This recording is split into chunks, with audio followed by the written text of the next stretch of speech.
Hi, it's Lucy here, and look what I created. I can't believe how easy this was. I made 3 cards, and now I want to show you how fun it is to create, and I'll show these in more detail at the end. It's called Zentangle Doodles, and oh geez, it's so much fun. It's very therapeutic, and I couldn't stop doing it.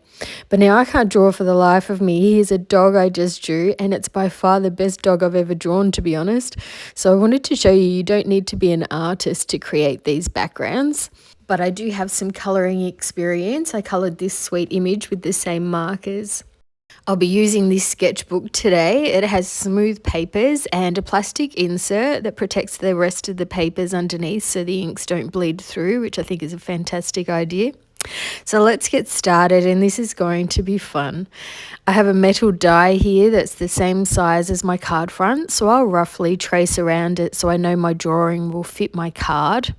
Now to get started, and I'll use a permanent black marker. This Sharpie doesn't say the nib thickness, even on the packet, but it's thicker than my 0.6 nibs that I have. So I think the main thing when starting this is to just let your hand flow across the page. Don't think about what you're doing and stop and start to make those jolty lines when you're in the middle of a squiggle. It's okay to stop and look in between new lines. And I'm just totally winging it here, and as long as I don't have areas that are too large, I'm good to go. I'll just add a couple more loops on the sides and we're done with the doodling and onto the colouring. And I'll be using this set of markers today, and I'll talk more about them when I'm colouring in a minute. This is a set of 120 markers. And then I created my own colour chart on the computer and printed it up and then added each marker on it. I added them to the chart using the broad tip, and these are double-ended. You'll see the other end in a moment. I added the colour once on the chart and then went over the bottom of the rectangle so I can see the contrast between the marker being applied lightly and more saturated. Here's a close-up look so you can see the difference between the top of each rectangle and the bottom part. And I was kindly gifted these amazing colour cubes to try out with no obligation to share with you, but I know some of you have mentioned you're not very good with choosing colours, so this may be a perfect gift for yourself. They come in 2 volumes and each containing 250 colour combinations as cards, including the hex codes, so you can use them on digital creations too. And they have 5 and 6 colour combinations on them, and on one side they have a photo image with the colours, and on the other side they have lighter and darker variations of the colour. I was so happy with the feel and quality of these cubes. They really are so gorgeous. And here's just a few card examples. I'll give more details about them when colouring in a minute. So I've chosen a beautiful colour combination that I wouldn't have thought of using, and I'm going to match the colours up with my marker colour chart. Once I've found them all, I'm ready to get started on the colouring. I'll start with the lightest colour and ending with the darkest colour, and these markers have 2 ends. One has a brush tip and the other is a chisel tip. There's also a choice of a fine tip, and I'll tell you about each one in a moment too. So I'll colour any sections that aren't next to each other. I need to keep in mind that I have 5 colours, so I want to try to have a fairly even amount of each colour, but I'm not being too pedantic about it. The colouring doesn't need to be perfect either. Some of it will be covered by black marker, but I do try to make sure there's no white spots in there. And while I'm colouring this, I'll let you know about each tip. All the markers come with the brush tip, and then you can choose between the chisel tip and the fine tip for the other end. And if you're not sure what the difference is between them all, the brush tip, it varies the pressure to mimic painting or calligraphy, and it's really good for colouring in. And the fine tip is designed for details and can make precise straight lines, and that would also be really good. And then the chisel tip is a wide nib that's great for colouring large areas quickly and can also make precise straight lines too. So the reason why I'm doing some colouring today is Ohuhu reached out to me to ask me if I'd like to try out their sketchbook and markers, and seeing as I sold all my Copic markers a couple of years ago, I was excited to try these as I haven't coloured in quite some time. So they sent me the 120 marker set, plus it comes with a colourless blender marker too. And they have lots of different sets available to choose from, some smaller, some even larger. They're a much better price point than Copics, which is why I chose to review them. I only like to share what I think is value for money on my videos. So I'm finding they're very similar to Copics. They blend well. I'm not blending on this card, but I did on 2 of the other cards, which we'll take a closer look at later. And I also used the blending techniques to colour in the fairy image I showed, which I'll show quickly again at the end of the video too. But for this one, I wanted to share that you don't even need to do any shading at all if you just want to colour it. You'll notice I move my paper pad around a lot as it helps me to colour better. I don't colour well on certain angles, and I'm the same way with writing, so I recommend colouring however you feel most comfortable. Once I've finished colouring, I'll start doodling some teardrop style doodles, and I need to decide which permanent marker to use. I have here a 0.3, 0.4 and 0.6 nib, so we'll try them out on scrap paper to show the difference in line weights. And the lower the nib number, the skinnier the lines will be. I'll choose the middle one, which is 0.4, and as long as it's a permanent marker, it won't interfere with my colouring. Non-permanent markers will bleed and ruin your artwork potentially. I'll start my first loop in one of the angled corners and then create another loop and then another. And I try to keep it as one stroke for each loop so the lines stay smooth. I'll keep this to real time so you can see it slower, and then I'll speed things up so you can still see how to add them to the more obscure shapes that have been created. I also find as I go along I get a little bit more confident and faster at it too.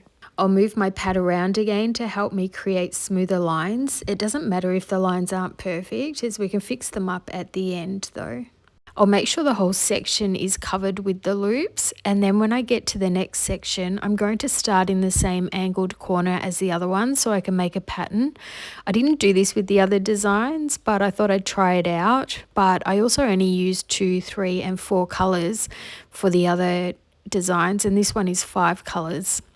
But I don't think there's a noticeable difference at the end. It's fine to start your loops in whichever corner that suits you best. And keep in mind, this is one of those techniques that doesn't look great until you're just about finished, so don't worry along the way if you think it doesn't look right, it will. I believe this style of drawing artwork is called Zentangle doodling or art, and I thought I'd create this video because when I had a look I couldn't find any card making videos using this technique, and I think it works beautifully on cards. And this is something you can be doing while watching TV and then create cards with the designs when you're in the mood for card making. It's also supposed to be very therapeutic and relaxing, and speaking from experience, I really enjoyed creating these. And once I did one, I straight away wanted to try another version. Oh, and I forgot to mention Ohuhu even sell black fine liners too, so if you need those. They have a black set of 8 fine liners ranging from 0.05 to B, which probably stands for bold as it's thicker than the number 1. You can see in this image here the different sizes. And Ohuhu have kindly created a coupon code for my viewers. So if you use the code Lucy10, it'll give you a 10% discount and can be used on all the products on the Ohuhu website. It'll be valid from today, the 31st of October, and will last for 6 months, which means if you're watching this at a later date, the expiry of the coupon code will be around the end of April, I think. But maybe if this video goes well and you'd like to see me create more with the markers, this discount will continue for a longer period. They also offer free shipping for orders over $75 US or 115 Australian dollars. And I believe they ship to most countries, and I'll have the product links in the description box below in case you'd like to check out these products. And I'm never trying to sell you anything you don't need, but if you do decide to buy because of my video, I would love it if you used my shopping links, as I receive a small commission on most sales, and that means I can continue to create my YouTube videos and share all my ideas and tips with you. And if you buy any of their marker sets, I'm happy to email you the color chart that I created. It's a Word document and you can print it at home and use for yourself. Totally free, of course. You can just email me at lovebypaper@gmail.com to let me know you'd like a copy. I specifically made it for this 120 marker set, but there's spare spots to add more colors if needed. While I'm still doodling, I'd love to tell you about the colour cubes I showed as well. Sarah Renee Clark is the creator of the colour cubes. She's so lovely. She's also an Aussie and she's sold over 22,000 of the colour cubes, but also sells colouring books and planners and more too. She has over 23,000 five-star reviews, and so it would seem everyone is as happy as me with this product. I'll add the product links to everything I'm using today. Just click on the description box for all the information you need, including the discount codes too. And now I know some Aussies watching this will be thinking, is she an Australian because colour is spelt wrong, as we spell it differently here, but these have been most popular in the US, therefore she uses the US spelling. Did you know 45% of my subscribers are also Americans? My second largest audience is from the UK and then Australia. Just a little fun fact I thought I'd share. Oh, and I'm getting closer to reaching 20,000 subscribers, so I'm going to be having a celebration and there's lots of gift vouchers to give away already, but I can't say more yet. So please share my videos with your friends if you love my channel, and we can get there before Christmas. So some of you can spoil yourself for Christmas with a voucher. I'm so excited about this. And once I've finished all the doodling, it's time to colour in all the background black, and this is when it starts to come alive. I love this part. I'm using the 0.6 nib fine liner now. And if I need to neaten some of the lines, I'll go around the whole loop with the fine liner, and other loops I'll just leave as a thin line between. The main objective is to make sure the lines are all fluid. Have you tried this before, using this technique? I'd love to know if you have and how it went. And once I'm finished with it, or I think I'm finished but I've missed a spot, can you see it? Anyway, I fix that later, but for now I'll use a metal die to cut out the piece.